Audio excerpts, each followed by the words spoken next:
What's up, airplane collectors? Welcome to a model airplane review. It's your host Ray. In today's video, I'll be reviewing the NG model 1:400 scale Alaska Airlines Boeing 737-800 in the Salmon People livery. In this video, I will review the model, and at the end of the video, I will give my personal opinion about what I think of the model and whether or not I recommend it to other collectors. That being said, let's get the review started.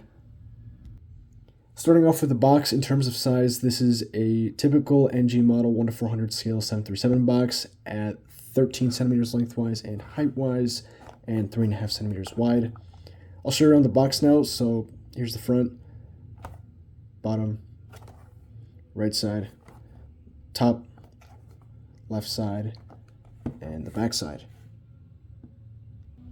Included in the box is the model assembled, painted, and ready to display, as well as a yellow NG model collector rewards program card.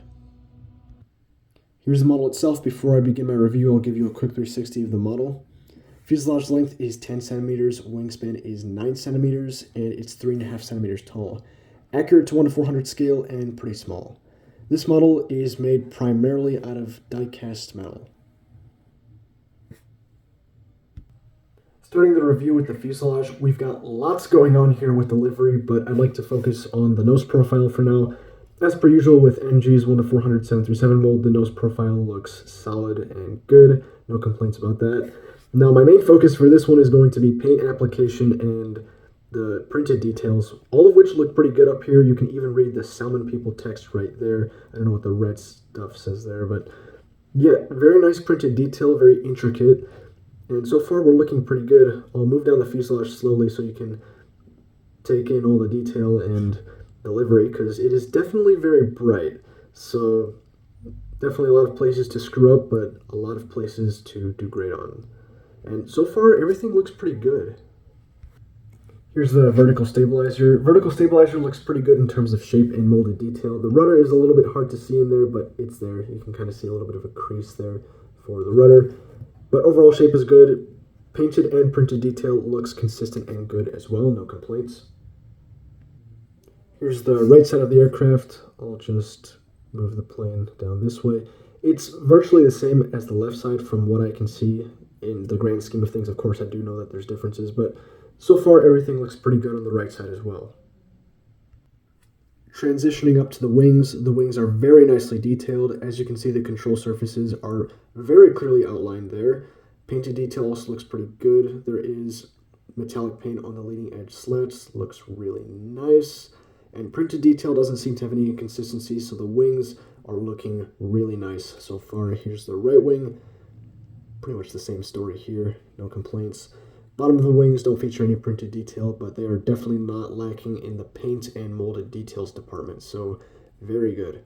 Now, unfortunately, all the good talk comes to an end with the scimitar tips.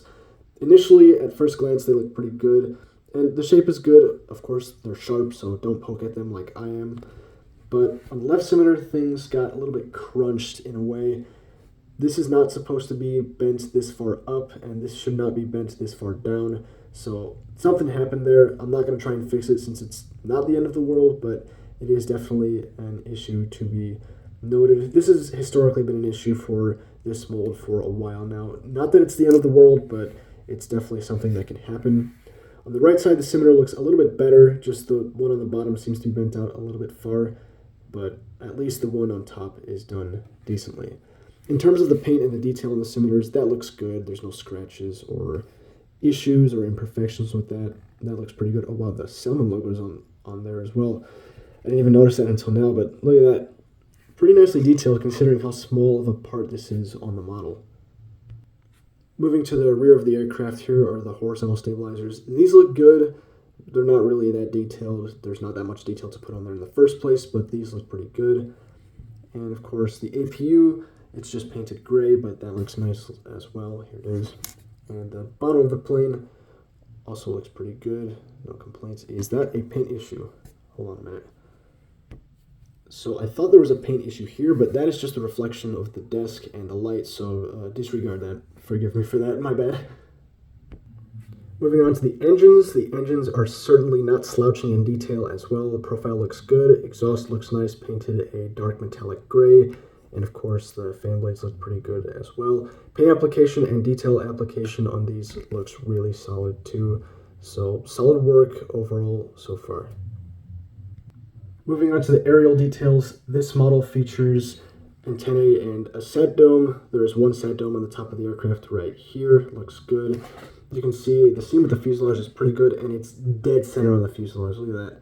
Looks pretty good. The antenna here looks good as well. It might be a little bit angled off to the side, but it looks good nonetheless. And there are 3 antennae on the bottom of the aircraft. Oh my god, this livery is very intricate. It just catches me off guard. But anyway, here is this antenna right here, and then we've got 2 more right here, and it looks like one of them has a paint chip on it. Albeit that is tiny. That is tiny, but it is a little paint chip there. While we're down here, let's move right on to the landing gear. So the landing gear looked pretty good. The wheels do roll smoothly, and they're made out of rubber. This is just the main gear. However, they are pointed forwards a little bit, and that's an issue I've been seeing on NG 737s recently. I don't think they're supposed to be pointed forward like that. When the model's sitting on the ground, they do appear straight up due to the fact that the nose wheel is shorter than the main gears, or I should say nose gear, my bad. But still, I don't think they should be angled forward like that. It's a small issue, but yeah, I don't think that's right. Now, speaking of the nose landing gear looks really nicely detailed. You can very clearly see the text on the door there. And the wheel does roll as well. So, very nicely done on NG's part there.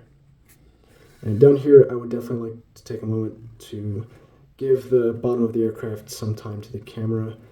Everything down here looks pretty solid aside from the paint chip on the antenna I pointed out and the landing gear issue. So here's a look at the front of the aircraft. This looks pretty good.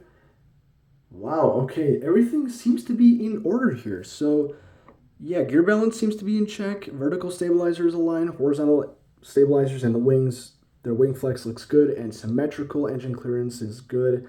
Might be a hair bit high, but not really anything to be concerned with. And the cockpit window printing is symmetrical. Everything looks pretty good up here. Sorry. And with that comes an end to my review. Now time for my personal opinion and recommendation. So this model is very nicely detailed, and the livery is a tough one to do, and I definitely have to give NG some leeway in terms of how harshly I judge the model due to the complexity of the livery. Even though it definitely must have been hard to do, NG certainly delivered with this model. The quality is great, assembly quality is good, paint quality is really good, and I'm very impressed with it overall. Therefore, I absolutely recommend this model to anyone who wants one. Now, bear in mind that there were some small quality control issues in the form of the scimitar tips and the antennae. Those are small and they tend not to happen, but there is a chance that they do happen. So it's not completely impossible that if you were to get this model, something like that could happen. But I don't know of any other quality control issues with this model. So yeah, you can be pretty confident when getting this model. So definitely if you want one, get one because it's a beautiful livery. Whether it's better than the previous one or not, that's a discussion for a different time, but this is one heck of a beautiful model, so I definitely think you should get one if you're considering it. Well, that's all I've got for you guys today. Thank you so much for watching. Stay tuned for more model airplane content. And that's all.